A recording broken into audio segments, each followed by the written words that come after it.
Lord Varys, I, Daenerys of House Targaryen, first of my name, breaker of chains and mother of dragons, sentence you to die.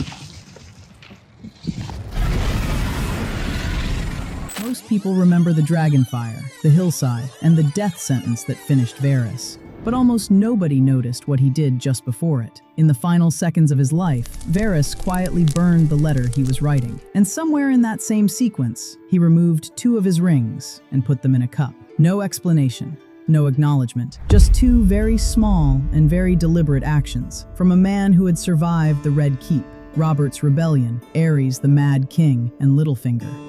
He had the most political mind in Westeros, and he had never done anything without a reason in his entire life. So the question isn't whether those actions meant something. The actual question is, what exactly was Varys setting in motion right before he died? The easy interpretation is that Varys accepted his fate, removed his rings the way a man cleans out his desk, and burned the letter to protect whoever was named in it. Just a graceful exit from a man who knew the game was over. But that reading is too clean, and it misunderstands who Varys actually was. Varys did not build a 30-year intelligence network to shrug and surrender when one ruler turned against him. You wish to know where my true loyalties lie? Not with any king or queen, but with the people. His whole character is built on one principle, that the work outlasts the man. His little birds weren't loyal to him personally. His networks weren't dependent on him being alive, because he designed them that way on purpose. So when he stands on that hillside and methodically removes his rings before Daenerys gives the order, that's a handoff,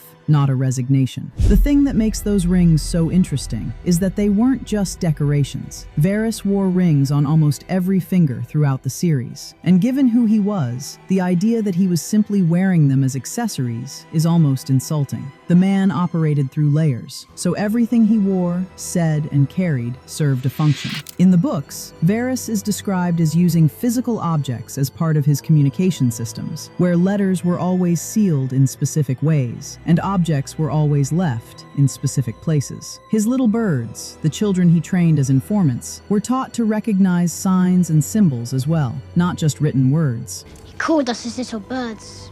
Because words can be intercepted or denied, but an object, passed from hand to hand, is harder to trace and harder to refute. Removing the rings right before his execution and leaving them there means they stayed behind, even after his death. So someone would find them, and whoever Varys trained would know exactly what finding them meant. They aren't jewelry for fashion or grace. They're a signal, possibly a signal that the spider was gone, and the next phase of whatever plan he had built was now active. And more specifically, they may have been a coded signal, because not all of the rings Varys wore were identical. They had different metals, different stones, and different placements. That opens up a more precise possibility, that the combination he left behind wasn't random.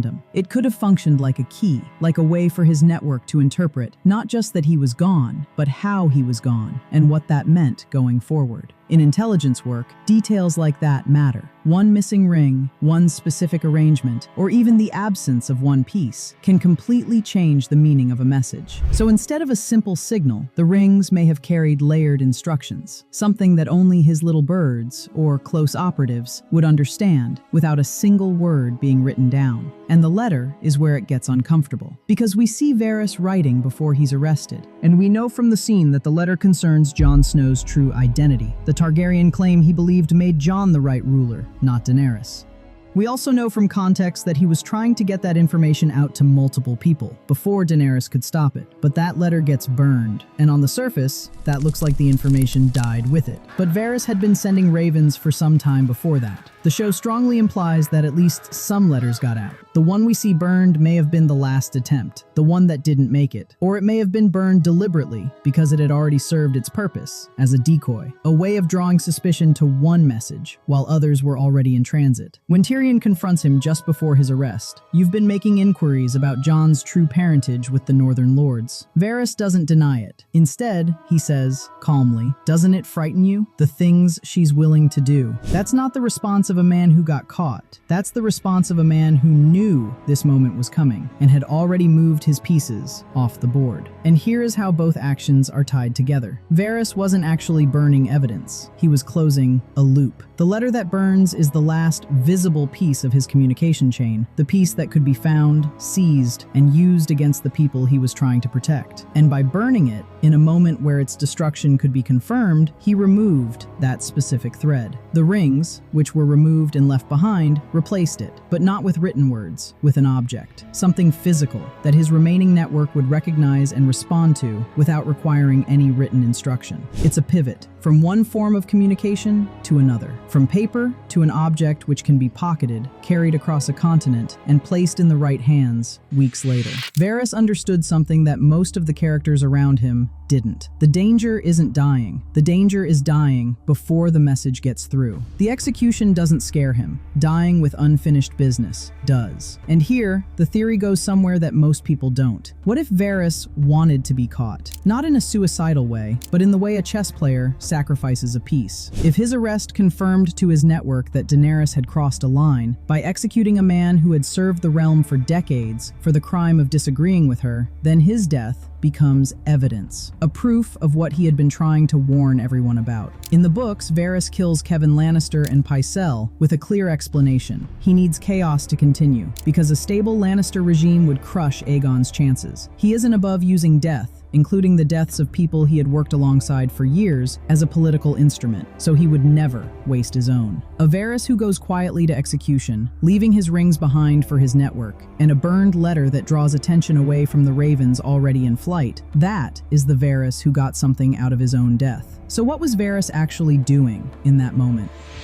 He was finishing a sentence. The rings were punctuation. The burned letter was misdirection. And the execution itself, for Varys, was a kind of transmission. A signal sent to everyone who knew how to read him that the stakes were now confirmed, the danger was real, and whatever came next was already in motion. He didn't surrender on that hillside. He concluded. And the most unsettling part? We don't know if it worked. The show ends before any of his ravens come home. Before anyone follows the trail the rings were meant to leave. Daenerys dies, the war ends, and Varys' final play sits unresolved. Which means either his network failed, his message never landed, and he died for nothing. Or maybe somewhere out there, in a story the show didn't have time to tell, someone opened a letter, recognized a symbol, and did exactly what Varys needed them to do. That was always how Varys worked. You never saw the whole plan. You only saw the piece in front of you, while the rest was already in motion.